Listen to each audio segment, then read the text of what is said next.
With that, I would recognize Mr. Young for 5 minutes.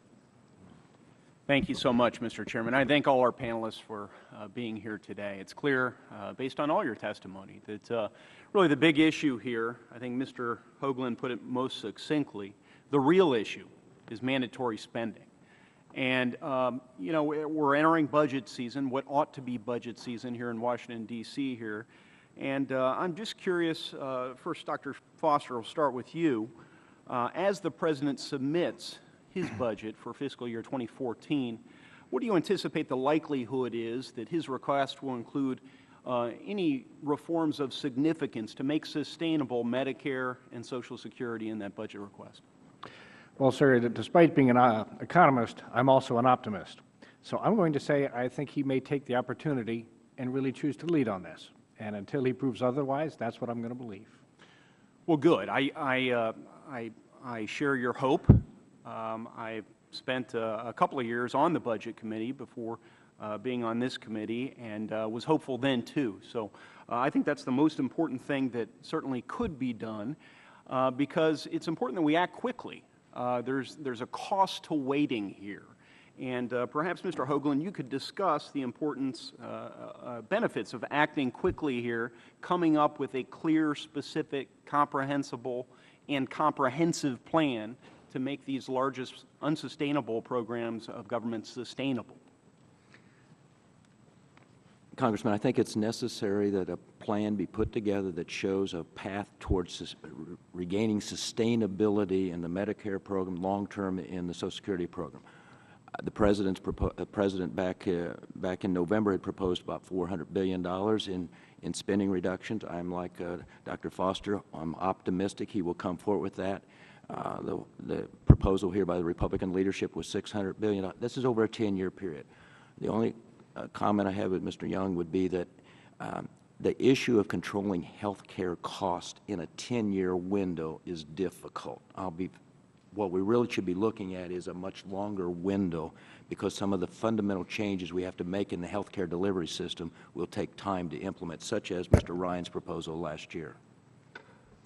Well, fair enough, and I supported Mr. Ryan's proposal last year. I was encouraged that it received some bipartisan support. I would hope in the future it might get a bit more. But Mr. Hoagland, to continue with you, the roadmap, if you will, in order to arrive at a spot where we can get concrete ideas from Democrat leadership, from the President of the United States about how to make these largest programs of government sustainable, is through regular order. Could you bring us through that regular order I'm a regular order guy. I've spent my career up here. I believe that the power of making legislative decisions lies with committees such as this very powerful committee here, that I think it's better that the decisions in terms of what legislation could flow forward come out of the committees. Therefore, that's why I believe a budget resolution that is put together that sets the broad parameters for how much you're trying to achieve in the way of deficit reduction, work through the committees of jurisdiction, is the most salient way of achieving a goal and expressing to the American public we really are serious about a fiscal blueprint that puts us on a path of sustainability and lowering that level of debt to GDP in the future. Strikes me as an orderly approach, a collaborative approach, one that ought to receive bipartisan support, and one that by design is set up to come together with some degree of consensus about what our nation's priorities are, and then give the markets a degree of certainty about what's going to happen in the future, allowing us to create more jobs, et cetera. Incidentally, this is exactly the approach that the House Republican Conference has taken with respect to the debt limit increase. We have tied increasing this debt limit contingent upon the Senate finally producing a budget for the first time in several years. Strikes me as eminently reasonable, happens to also be very popular among the American people.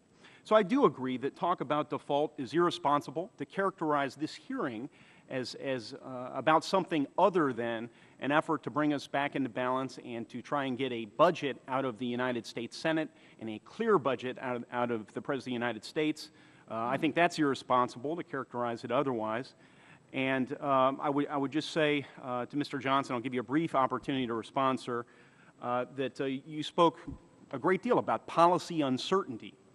But really, it strikes me the greatest uncertainty longer term exists when you've got Medicare, Medicaid, and Social Security unsustainable and no plan to make them sustainable. All right, Mr. Johnson will have to respond to that question in writing as time has expired.